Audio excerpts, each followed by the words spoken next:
Good evening, listeners. This is the Entertainment Show with Gil Parker. Today we're talking to John Ledley, presenter of the successful TV jazz program The Blue Note. Welcome to the Entertainment Show, John. Thank you, Gil. It's a pleasure to be here. Now, you are here tonight to talk about a concert you attended last night that was very special to you. Can you start by telling us why this concert was so special? Well, it was a live performance by the legendary singer-songwriter Tom Waits. I can remember the first time I heard the distinctive voice of Tom Waits on his album Closing Time. My father was a jazz and blues fanatic, and he had a good collection of records. He played music every evening when he was relaxing after work. I must have been 6 years old the first time I heard him playing Closing Time. I didn't really discover the rest of Waits' work until I was in my late teens in the early 1990s. By then, I was already building up quite an extensive CD collection of my own. I bought all his albums, from Closing Time, which had been recorded in 1973, up to the Black Rider soundtrack, which had just been released. From this moment, it was my dream to see Waits performing live on stage. So, did you go to see your music idol in concert back then? No, unfortunately, I didn't. I remember looking at upcoming gigs at the time, and he was not listed to play that year. I decided to look back at when he last performed in England to get an idea of how often he goes on tour. Well, I found out that he hadn't played a live show in this country since his Big Time tour in 1987. I feared then that I'd never see Waits in the flesh. During the 1990s, he started doing a lot more work composing film soundtracks or even playing acting roles in films. I convinced myself that I was born in the wrong generation to appreciate Waits as a music performer. We all know how big a fan you are of Tom Waits. You've performed some of his songs yourself on your own music show. So, how long did you have to wait before you finally saw your idol on stage? Well, in the late 90s, I was a young music journalist, and I was lucky enough to interview Tom Waits for a magazine. I was in California for the interview, but he wasn't playing any live shows at the time. I told him to come on tour to England soon so I could see him perform live.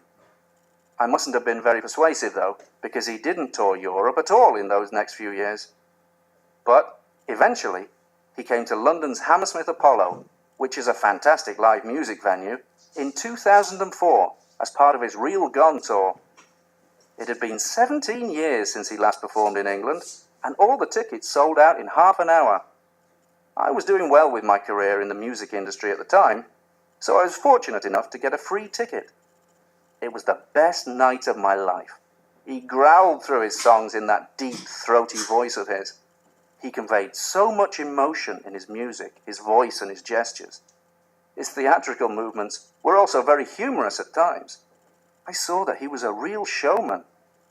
I had expected so much from him, and he didn't let me down. You didn't have to wait 17 years for him to return to England. So, what can you tell us about last night's concert?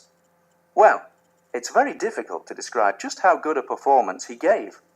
This time, he played a wider variety of songs.